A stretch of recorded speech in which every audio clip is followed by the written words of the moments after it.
بریم کارگاه سفالگری تو اسپانیا رو با هم ببینیم. اینجا ورکشاپ برگزار میکنن و اینا هم دستگاه‌های کوزه‌گریشون هستش که روی این صندلی‌ها میشینن و اینجا کوزه‌گری میکنن.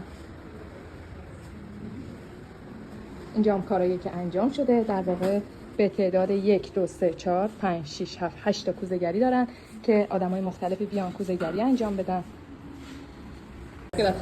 اینجا هم میز کارشون هستش که کار دارن انجام میدن.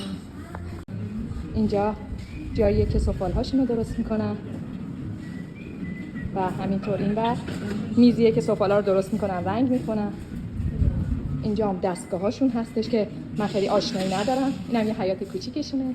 این برام باز حالا وسایل شستشوشون رو انجام میدن. ابزار کاراشون برای رنگکاریه. اینجا هم پخت انجام میشه، در واقع کورهشون هستش. کوره های پختیه که توش کوزه انجام میشه.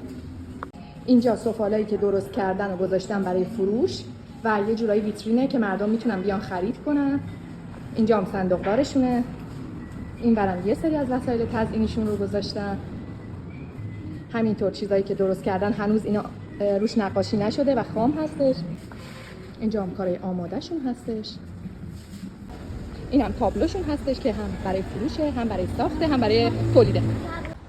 این هم فضای بیرون مغازه‌شون هستش که یه جوری مغازه و ورکشاپ و تولید همه با همه. در واقع هم درست میکنن اینجا، هم میذارن میپزه اون کوزه و چیزایی که درست میکنن، هم رنگش میکنن، هم به فروش میرسوننش. الان فروشنده اینجا اومد به من گفت در واقع اینجا یه ورکشاپه که محصولاتش هم به فروش میرسه. خیلی چیز بامزه، یعنی یه نوع کارآفرینیه دیگه. موفق باشید.